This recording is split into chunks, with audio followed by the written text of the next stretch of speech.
let's get started. All right. Okay. Actually, let's start at 11:02. Just give people one more minute. 24 participants. We're so excited to see everyone here. All right. Let's just get started. Welcome everyone to today's Business Advising in Times of COVID-19 webinar. We're so excited to have you under this, again, challenging and unprecedented times. My name is Natalia Carrasco. I'm the Director of Business Advising here at Pacific Community Ventures. I'm joined by Ariana Makau, President of Nzilani Glass Restoration, and Bob Porter, our Managing Director of Small Business Services. Let's get started. I'm going to talk a bit about, this next slide thing is not working. 1 second. Here we go. I wanted to start by saying thank you. Thank you because you're here for the best of reasons. You're stepping up to help our community. Like I was saying, these are unprecedented times and there's so much suffering all across the world. And there's a lot of suffering on our small business community, especially. So thank you for stepping up, for equipping yourself with as many tools as possible, and for being here to support our small business community. By supporting the small business communities, you're not just supporting businesses, you're supporting people. You're helping keep jobs alive. You're helping support livelihoods, and that can have a huge trickle effect. So we thank you so, so much. It's thanks to people like you that we can do the work we do that has never been more important than now. So let's talk a little bit about our goals for the session. We're going to spend an hour together. And so after this webinar, we want you to just have an insight on what tools and resources and options are available for our small business owner community. And where should we even start when looking for resources as you as volunteer business advisors support small business owners across the country. We want to get some perspective of what our small business owners may need from you right now, and that's why we have Ariana representing our small business owner community today. And we're going to start exploring together the SBA crisis relief application process and the challenges it presents. And this comes with a big asterisk because Bob is going to tell us more about this, but we ourselves are not SBA lenders, and we don't have all of the expertise, and to be frank, not even the SBA lenders do have it as of now. This is something that is developing as we speak. So we're going to just share what we know so far and get you started that way. And then we want to learn from each other. We want to equip ourselves to be the best advisors possible. So if you have some resources that you would like to share with us, we want to hear about it. If you found some resources or tools that are useful, we want to hear about it. If you built a spreadsheet that you think can help with cash management to their advisors, please share it with us. So we want this to be a conversation and not just a presentation. So a little bit of housekeeping. Before I go into housekeeping, I want to talk about what we're not going to be doing today. Like I was saying, we're not going to pretend like we have a one-fits-all plan.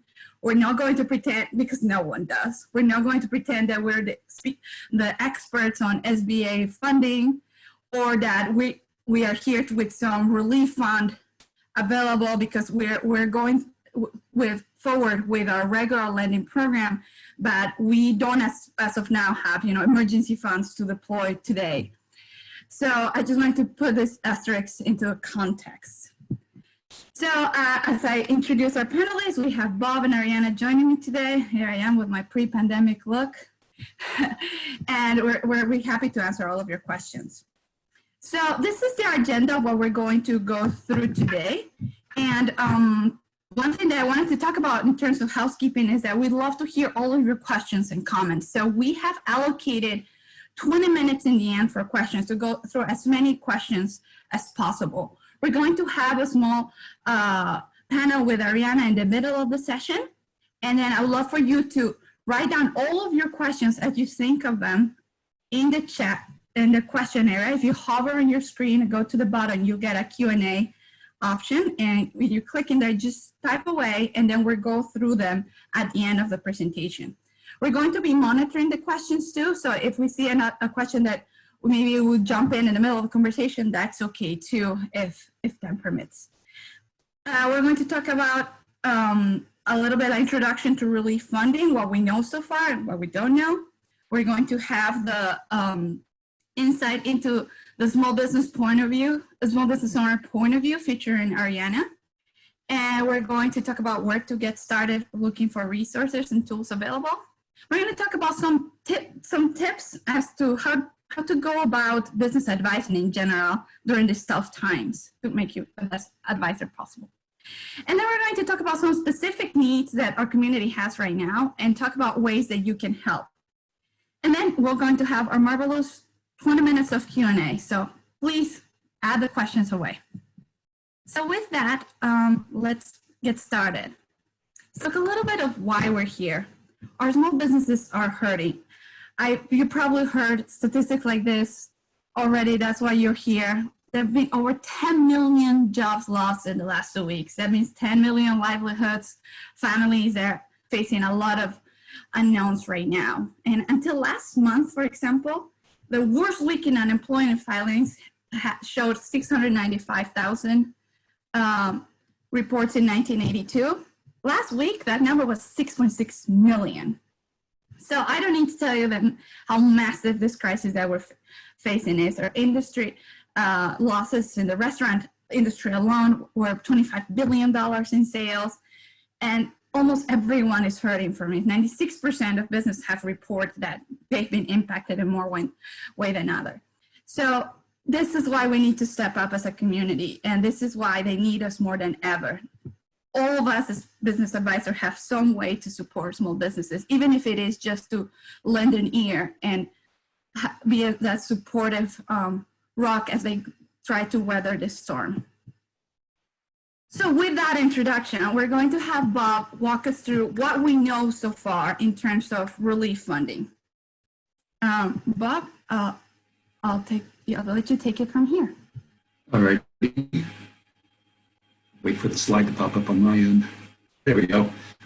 So as Natalia said, we're not SBA lenders. We're lenders, but not SBA lenders. I participate in most, if not all, of the SBA phone calls, webinars, and see their emails with memorandums, procedures, etc.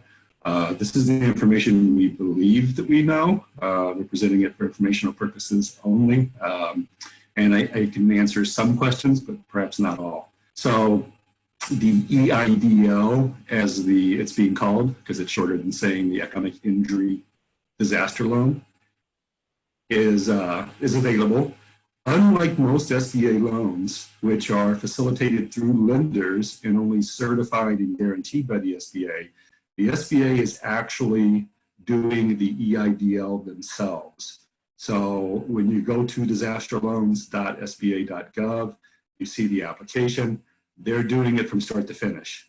They're not going through a bank or another lender. It's being done directly at the SBA. You can see on the slide the terms, the interest rate, etc. I think what's important to know is that we've included some screenshots step by step. We didn't create those. Those were presented to us from the SBA. So I feel comfortable that that's what you'll see when you log in. Some of the things that you'll need to gather are your federal tax returns, a personal financial statement. They provide one. If you don't already have one, a template you can fill out. Your liabilities. And then there's a tax information authorization form. Basically, it's a form that allows the SBA to pull your tax return directly from the IRS to verify that what you've submitted is actually what was filed with the IRS. So next slide.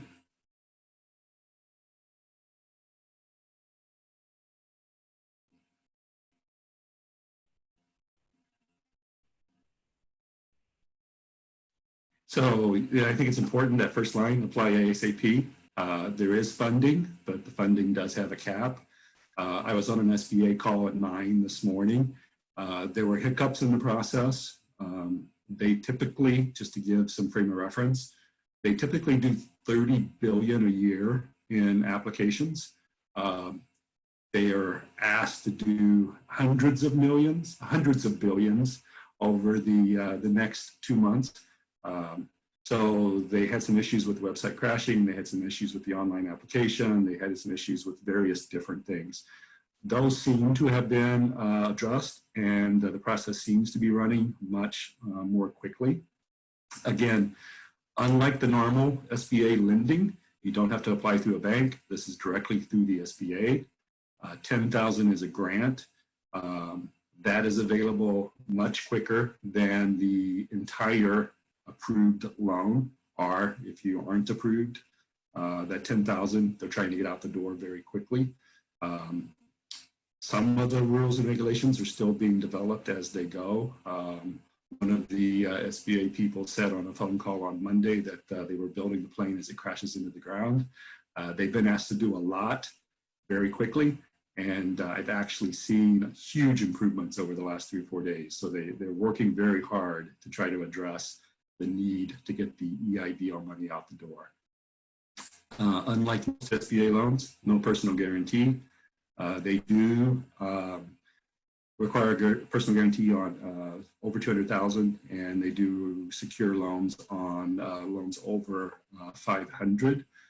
They are looking at average monthly revenues as an indication of what the qualifying amount is. So they look at your business, what your average monthly revenues are, they average that out, and then I think, but I can't tell you with certainty, that they're looking at an approval of 3 months of average monthly revenues. Again, I'm not an SBA lender, but that's what I've heard in various different webinars, just to give you an idea of what you might be approved for. Natalia, next slide.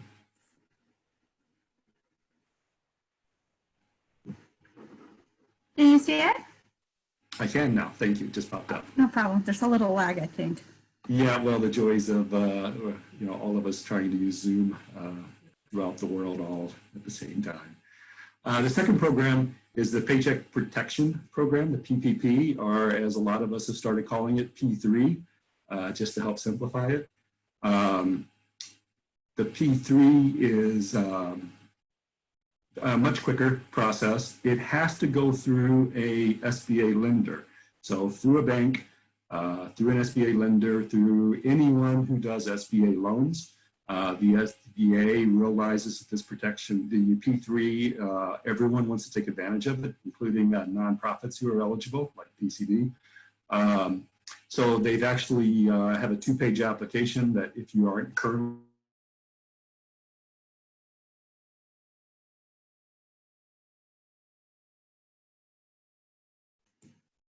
I think we had both freeze. Is he frozen for? an SBA lender, but you're federally insured. Am I back? Am I back? You're back now, yes. Okay.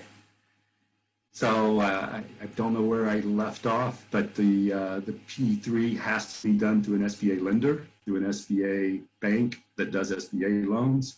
It cannot be done directly through the SBA. It's a very short 2-page application, 2.5 pages. It's basically you do a calculation on what your monthly salaries are.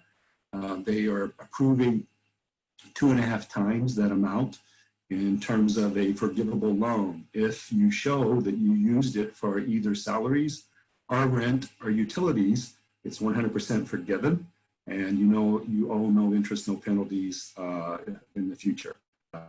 There is documentation, et cetera. But the nice thing is that it starts that you've used it appropriately, it's forgiven. That is a very short application. It requires a tax return, some payroll information, and the application, which again is about 2 pages, 2.5. Very easy process. I would encourage everyone to take advantage of that. Just to give you an idea, they have 350 billion approved for that program. Monday alone, 3 billion was approved and deposited. So although that money and the deadline is June 30th, the money will not last until June. So again, encourage your businesses to apply ASAP.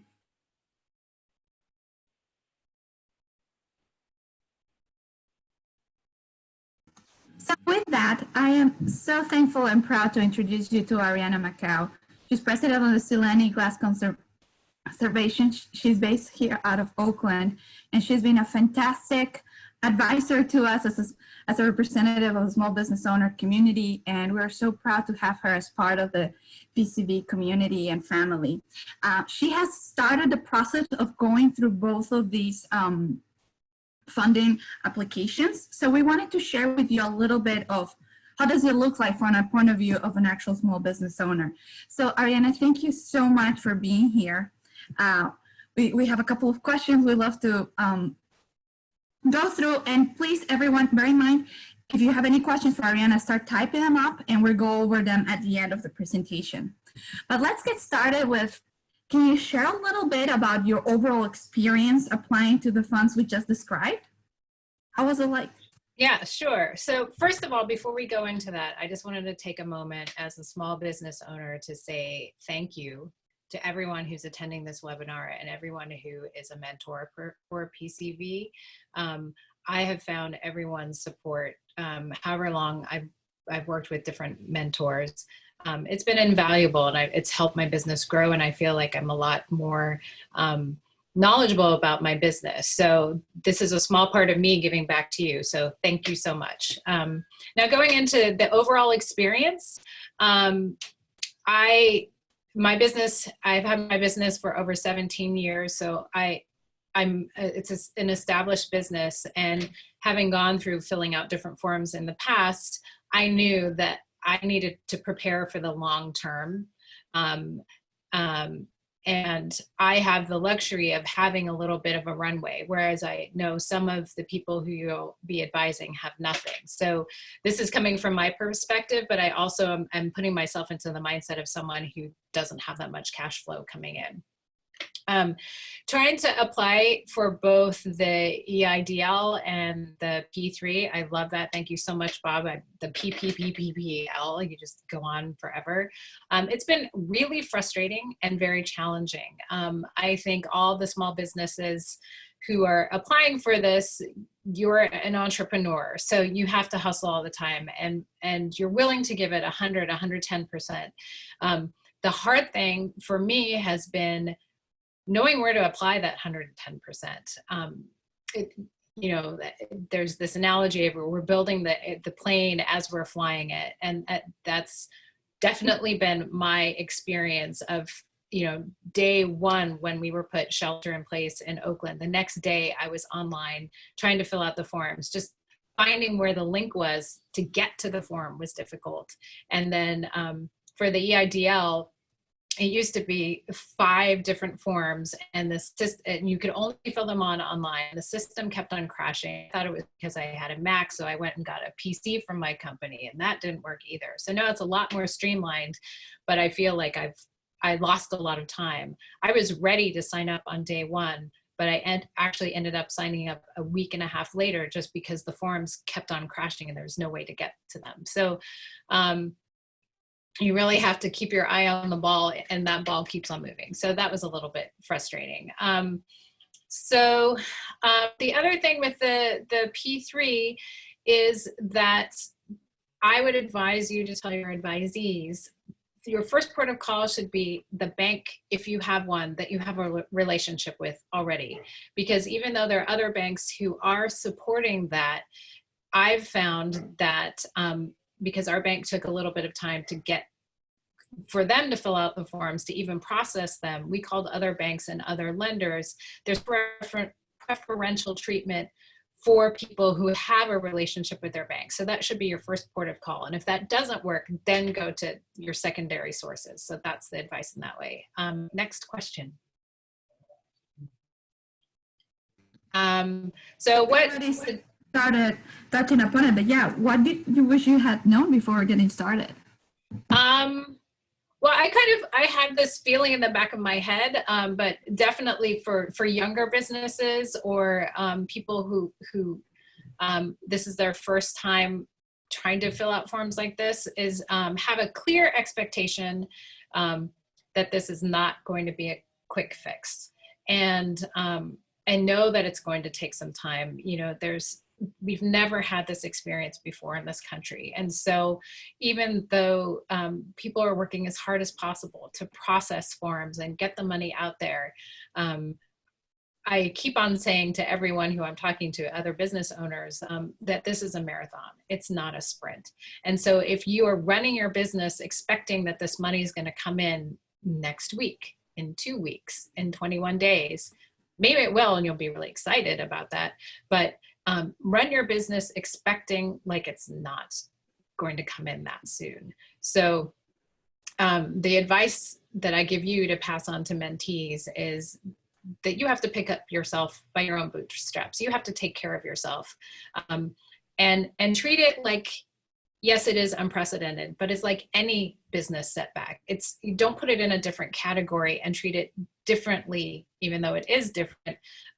You have to sort of keep your mind on the prize of sustaining your business, and tightening up everything and treating it like any other, anomaly that happens in normal business practice. And then add on that this is unprecedented, but start from that place of it is just a normal business setback. Yeah. Next. Yeah.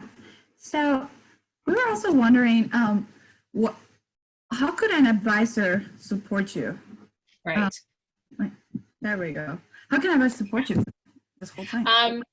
So again, thank you for being an advisor on behalf of your future or current mentees. Yes, you're there to advise in your area of expertise, but additionally, this is unprecedented.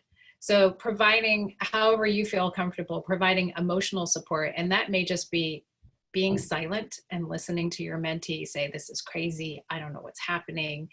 Is this happening to other people? I feel like I'm all alone. I feel very lucky that I have a network of business owners who I can tap into and network with. But you may have someone who has a small business who just started this off and they feel like they're in uncharted waters. So I would say just that person-to-person, not contact, but person-to-person virtual contact is equally beneficial to whatever you can bring to the table as a business mentor.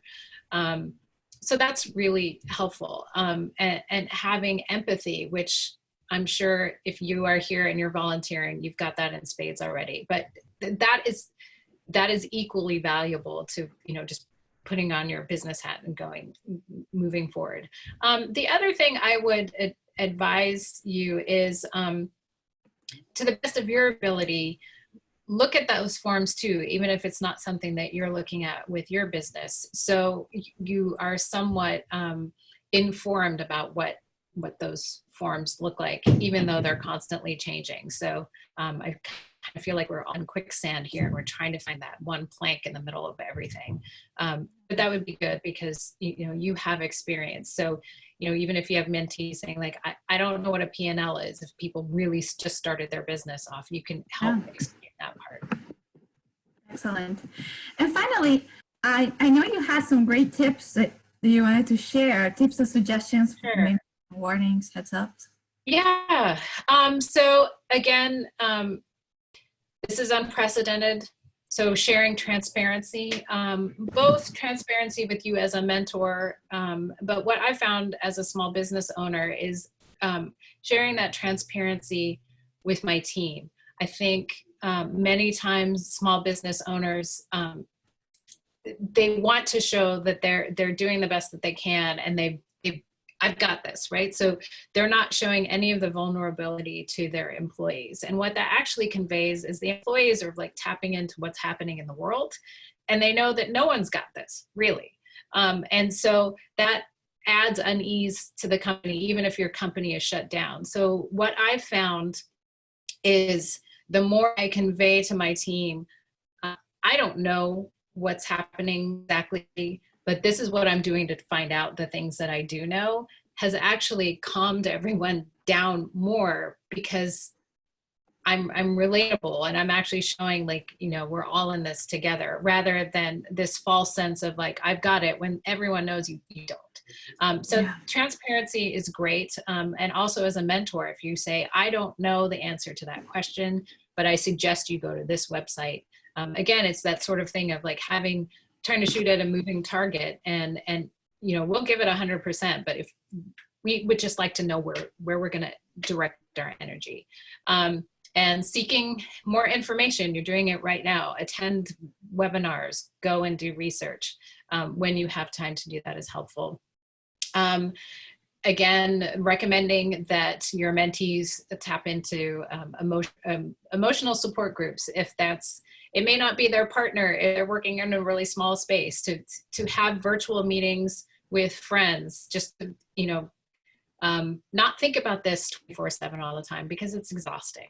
And also tap into your arsenal of supporters and people within PCV, but also other support group. I was just going and attended one webinar, which was with some business lawyers. And then I was reminded that, oh yeah, I have one of those. And I had just been working so hard thinking about loans that it wasn't even in my thought process that I have these other support groups. So yeah, asking your mentees, like, who do you already have who's your support group, your business support group, that you might be able to tap into, who's not a mentor. Maybe if you have payroll specialists, they of course are trying to own up or do research on the P3. So ask them. They may not know everything, but if that's what their specialty is, maybe you don't have to do the research. Talk to them. And then what I can't stress enough when you're filling out these forms, or when you're advising people to fill out the forms, this is sort of contradictory to what I said before, but assume you've got the money, right? Let's plan ahead that you've got it. Do everything you can do now to make it easy on the other side when you have to report, Bob said. So I've already set up, just threw $100 into an account at my bank, and I talked to my banking advisor. I built a relationship with them. So they know I'm applying for it. They know I'm applying through them, because usually it's a third party, even if it's within the bank. So I set up the separate bank account. So when the funds do come in, they're going to go into the separate account. It's going to be really easy to allocate, make this parallel between our QuickBooks when we're pulling out money for payroll and for rent and for utilities. So you're not going to have to sift through it if it's all funneling into one account. And setting up whatever else you can do for our timesheets. We have those virtual. So we've already set up a pull down menu when our team perhaps is still shelter in place, but they're getting covered by the P3, so they can allocate that out. So again, it's the checks and balances. Whatever you can do at the beginning, it'll make it easier for the end. And then the final thing I have is, when you're filling out those forms, or when your mentees are filling those out, whatever information you can have on hand, you know, your EIN number, your what else? Your records from the last year, your tax forms, all of that information, have that on hand, because you're going to be waiting on the phone for a long time. And when you get that person, you want to be prepared. You don't want to be shuffling around. Or when you're filling out your forms, you also want to be prepared. So, and then final thing, if you can't print out your form before you submit it, take a screenshot. Even use your phone, because once it's gone, and it's really hard to retrieve it. So again, thank you so much for being mentors, and I will go back on mute and happy to answer questions at the end. Thank you so much, Ariana. I love the theme of your tips. Just make things easier for future you, right? I love it. Okay, thank you so much. So we're going to move forward with our agenda, and we're going to talk about what are some other tools available, and where should I even start looking. There's been so many lists and resources that are popping up every day. So we wanted to make this process easier for you. So our team has been working really hard and going through all of those lists, looking for all of the resources, and putting together one organized list of what we're seeing. We're updating it daily, and I just wanted to show you. You will have access, we will send all of you this presentation so you can have access to all of these links. So here's our COVID-19 resilience resource list. If you go to just pacificcommunityventures.org, also you get a screen where it will take you to all of our resources. But I just wanted to show you really quickly because this is a great resource for finding things quickly.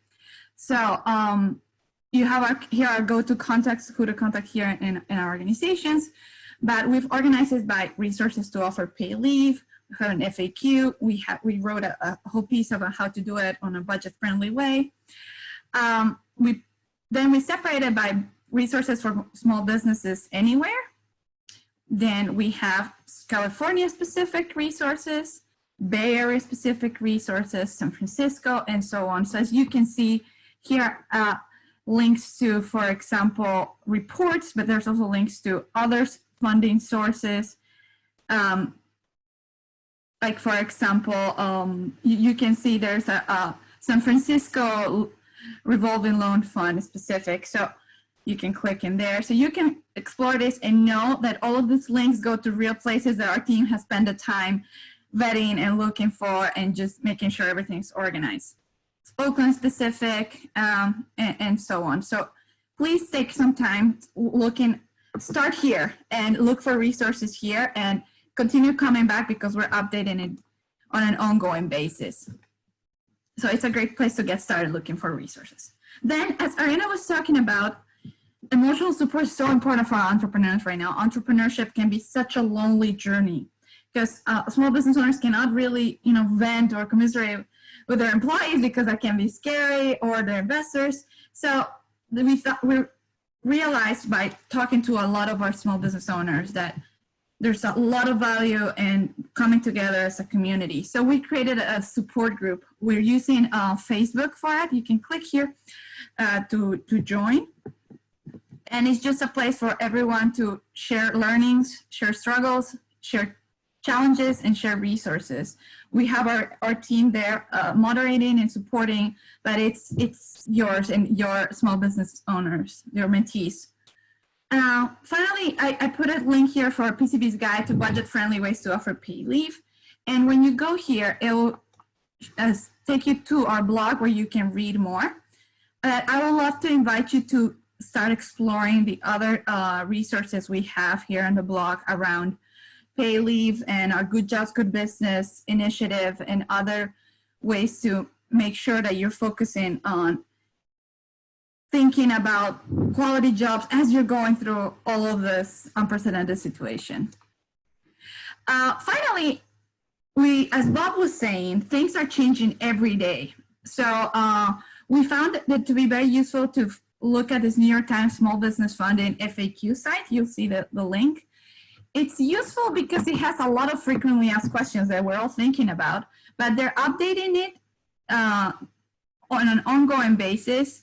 And they're using user reported information. They validate it after, but so it has insight and input for real small business owners going through this. So it has some really good information. Finally, our small business owners have the whole personal lives to think about too outside of their businesses. So I wanted to point out this resource list put together by 1 Degree, which is another nonprofit here in the Bay Area, where they're putting together resources for people on a personal level, like access to food banks, access to tenants' rights advocates, access to after school and children resources, and everything related to resources for people as humans beyond small business owners. Now we're going to talk about some tips. How can I be the best advisor possible during this times?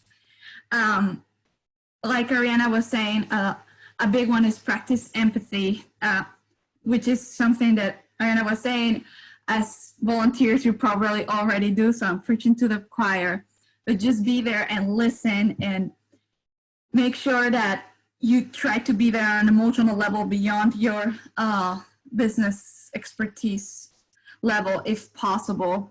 Also, we want to send our small business owners or mentees a message of not giving up, because everyone is figuring things out. And if they feel lost, just think about the fact that everyone probably feels as lost as you do. So no one has this completely figured out. There's no mentor, there's no small business owner has it completely figured out, and it's okay to feel overwhelmed. Also, we ask that you are in the lookout because new resources, new relief funds, and more options are popping up every single day. So be on the lookout. And then also think outside the box. Unprecedented times call for unprecedented solutions. So let's try to think of ways that we wouldn't have thought of before, like tapping into, for example, your personal network to ask for additional advice for specific businesses. You may not know it, but maybe one of your friends from college is running a restaurant and just found out a very creative way to move towards takeout processes or anything like that. And finally, take advantage of PCB resources. Yes, our tool, our resource list, but then also think about all the people that are here to support you. You have your experience manager. Each one of you has access to either Peter, Danielle, or Daniel, your relationship managers. They're there to brainstorm with you, to think things through. We're here as a community to support you as well. And also think about all of the other advisors out there. This is something that some of you have already started practicing, but if you're an expert in finance and your mentee may also need help now with e-commerce, trying to get started on taking payments online, call us, let us know that your mentee may need an additional advisor. Some of our mentees put together little advisory boards, and keep that in mind. We have a huge group of advisors here with different types of expertise. So tap into that if necessary as you're thinking with your mentee on what it is that they may need. Finally, I wanted to talk to you about what are some specific needs that our community has so far and more ways that you can get involved and help. So like I was saying, right now is where we can use all the help possible. And these are some of the areas that we have heard from our community that they need help the most with. First is kind of obvious, finance, cash flow management, financial operations, getting ready for access to funding, support with applications. If any of you has gone through any of this federal funding applications and have some feedback, we'd love to pair you with someone that's just getting started. Then marketing, sales, digital marketing, figuring out how to reach new customers online, and things like setting up, like I was saying, online payments to receive online orders from clients as people are pivoting, and business pivots and general strategy of how might we switch things up to continuing operations. One of our relationship managers was saying that, describing this in the best possible way. He said, we're helping people think about how to keep the doors open while we can't open the doors. So it's a way to how we're staying in business given everything that we have so far. And a couple of 2-3 heads think better than one. So just get together and brainstorm with your mentees about that. And also we're needing just people that have an experience even with crisis management in general. What are some processes? What are some best practices? If you have some to share, please let us know. So 2 things. If you know anyone that fits the description, send them our way. And I just put together some next steps, okay? Like George here, like, I am down, I want to help, let's step up. How do we do it? The first thing that we're asking you to do, please, is to check in with your mentee. Even if you just checked in a couple weeks ago or you haven't talked to them in a month, just check in, send them an email, remind them that you're there for them. How is it going? Things have been hard. How are you doing? Don't forget, I am here for you. That has tremendous value. Even if you don't think your mentee may have been affected by this, you'll be surprised. And second, if you haven't already, please add your name to the form we put together for the crisis relief group. Some of you already sent us your information through the form we sent via email, but we will send you this link again. We want to know if you are not currently matched with someone, but you want to be, let us know. If you're currently matched but are willing to take on more than one mentee, let us know so we'll match you. If you have some resources that we don't know that you want to make us aware to, please let us know. And also, if you have any idea or something you've put it together that you think will be useful to other advisors, let us know. Just click on this form and it'll have a box for any of these options that I just said. We had an advisor that recently told us, I'm a financial advisor and I put together this at a bank, and I put together this spreadsheet where I can help people figure out their financial projections so they can figure out if it's worth taking more debt or not at this time. I put all the spreadsheet together for the person I'm advising, but I think other people could find it useful. So these are the types of resources that we want to make sure we're sharing and taking advantage of the most. So let us know if you have any ideas, resources, or tools. Finally, if you found us via social media and you're not an official PCV business advisor yet, sign up, make it official. Click on the link and we'll make it super official and get you matched to a small business owner in no time. Finally, I wanted to talk about other ways that you can help. You're an advisor, you're talking to your mentee, perfect, and now you can do more. We can always take the help. The first thing that we always say, like I'm saying, first and foremost, be there for your mentee. Check in, remind them you're there for them, listen, and just be there. Additionally, help us recruit more people. We put a link for referrals right there. Share the resources that we are producing, share them far and wide. Please follow us on social media and just share the resources to your network. You will be surprised how far that can get and who may get them from your network. And let us know what you create, like I was saying before. Another way is maybe your employer is interested in making business advising employee engagement tool so we can recruit more of your colleagues as business advisors. If that is the thing you think your employer could be interested in, or if you think your colleagues could be interested in becoming business advisors, let us know so we can maybe put together a partnership and recruit more of your colleagues. It's a great way to volunteer from remotely, since we're all at home feeling, oh my God, I wish there's some way I could help. I always say this is one of the volunteering opportunities with the highest ROI. You do it from home and you make the most out of your expertise and you can have a huge impact. Finally, continue supporting small businesses, be it via buying gift cards, spreading the word, continue buying from them via delivery or curbside pickup, and just sending social media love. If nothing else, will keep the spirits up, and maybe they will get some ad revenue if they get a lot of exposure. Perfect. We've made it to a Q&A session. We'd love to hear all of your questions. We'll read some of the ones we've had already on our running list, but this is the time. Just add them, and any questions for Bob, Ariana, or myself, will be happy to answer. So let's get started with our Q&A. Here we go. All right, so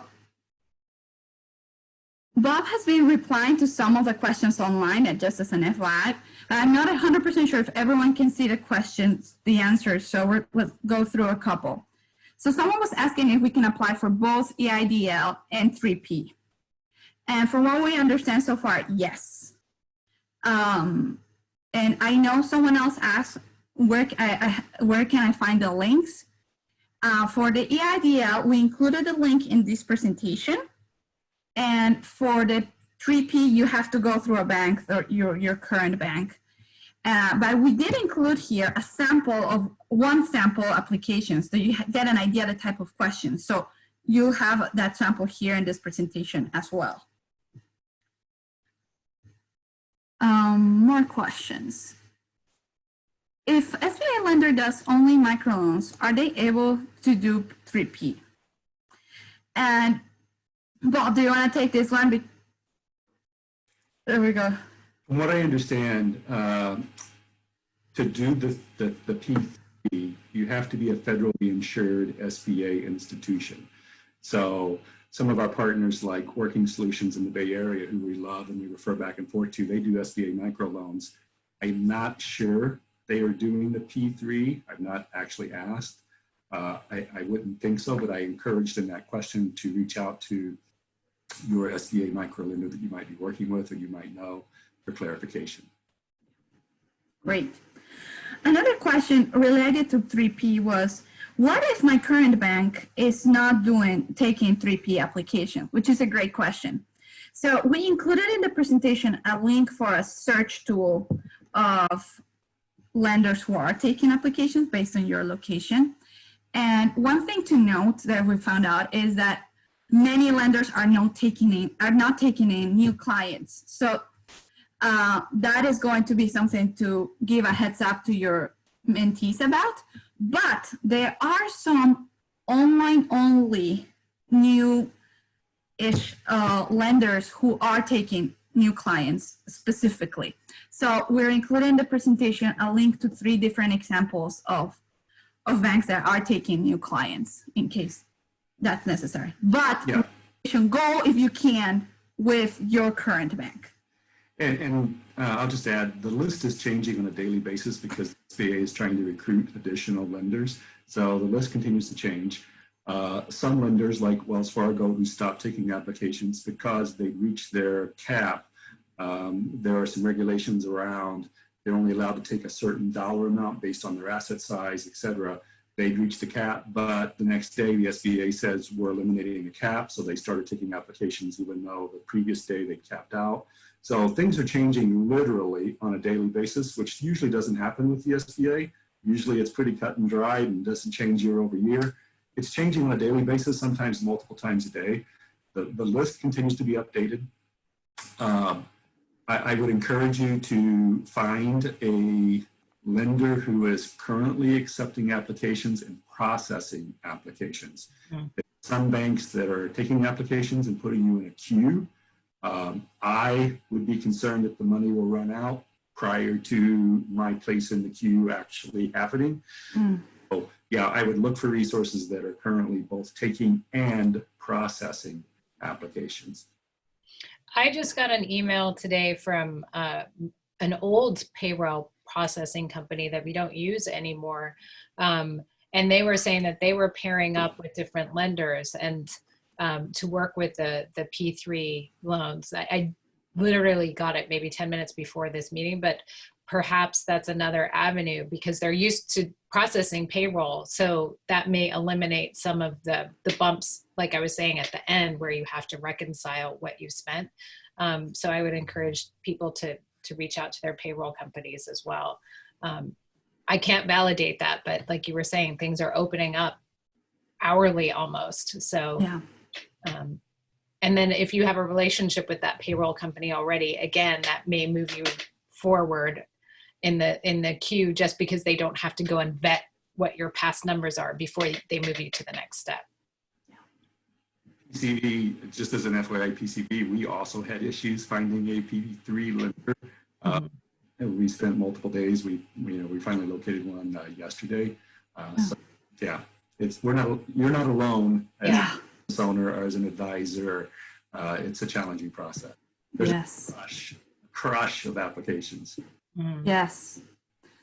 So a little bit related, what are the calculations or projections that you might need to complete the 3P or the EIDL?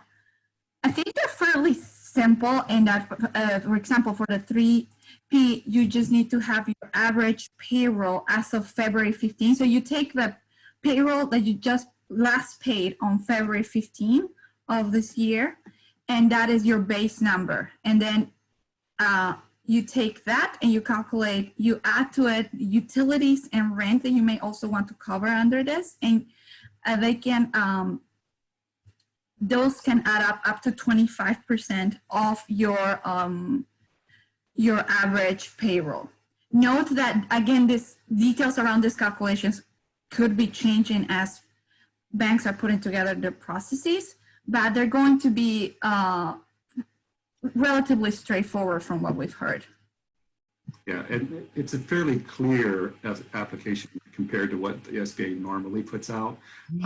So some contractors count There is a salary cap. Anyone making over 100,000, you can only count the first 100,000, but that won't apply to a lot of payroll. So there are a few little things, but it's pretty clearly spelled out. Yeah. We had a great point from Jennifer Levy, one of our advisors, that said, I believe from what I've read and other webinars I have watched that if you were to get both EIDL and 3P, the amount of EIDL may impact the amount of back-end forgiveness of the 3P. So one would want to talk to their 3P lender on that before taking amounts they may have assumed would be forgiven. So as Bob was saying, we haven't heard that specifically ourselves, but Bob says we definitely agree. It seems super important to speak to your SBA lender on specifics before you make any decisions. Great. More questions. Maybe 1 second. Answer. Oh, here we go. We had a couple here on the chat. Perfect. Oh, perfect.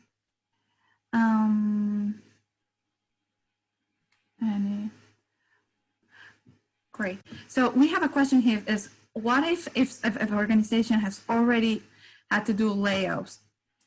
Are they still eligible for 3P? So this is important. Yes, the short answer is yes, as long as you hire people back by the time you get the amount of the loan.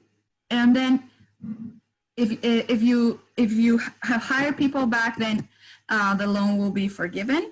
But then it's important to know that it's not an all or nothing situation. It's not like, oh, you laid 5% of the people off, now you are ineligible for forgiveness. It's a percentage situation. So you may have a portion of the loan forgiven if you don't hire everyone back and so forth. So don't think that it's an all or nothing situation.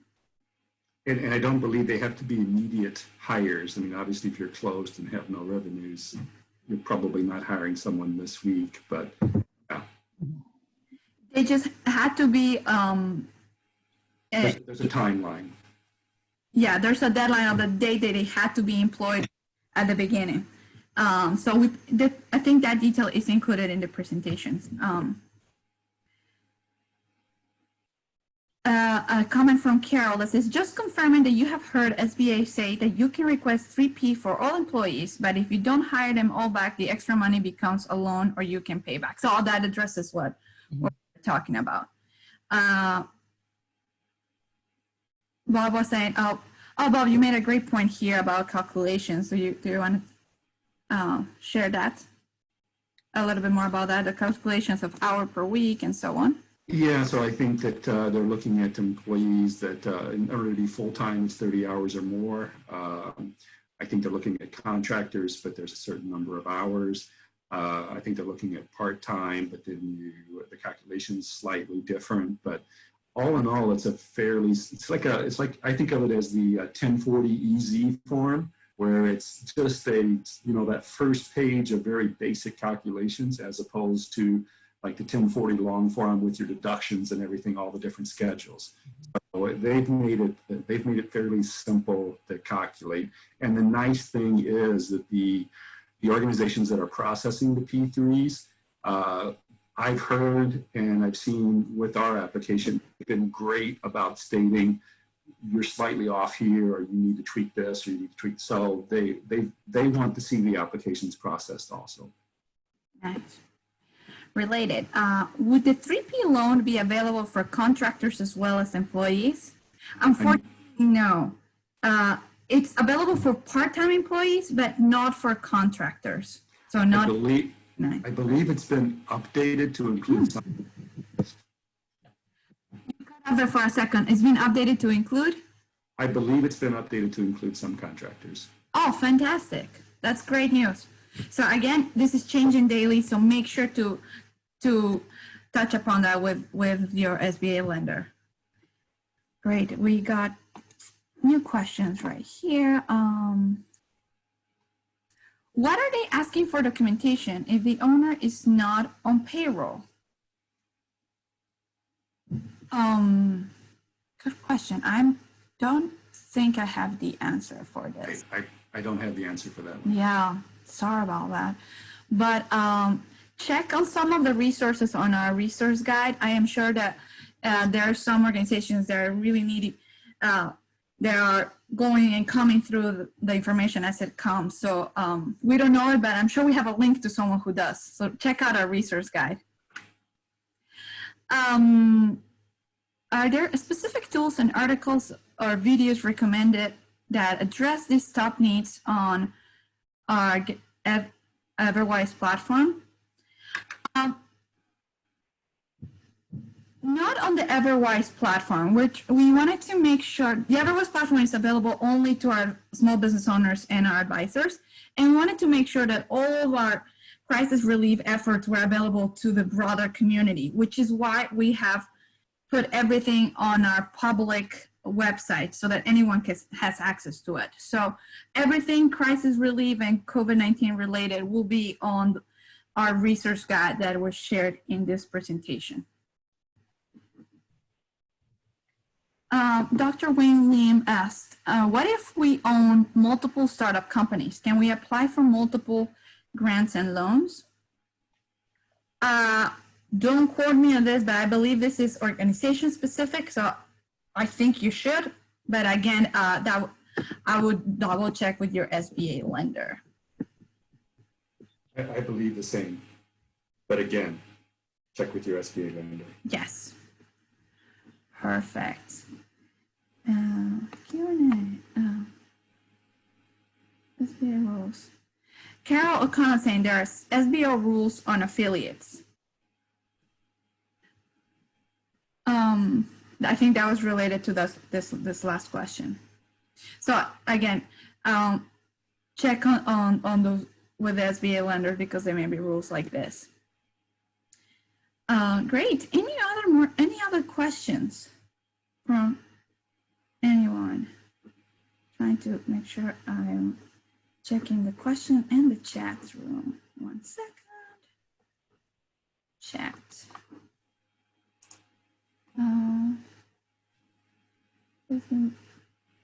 It's been difficult to find a link to apply to the grant. Any guidance? Yes, it'll be in this PowerPoint presentation that we will share with you. Okay.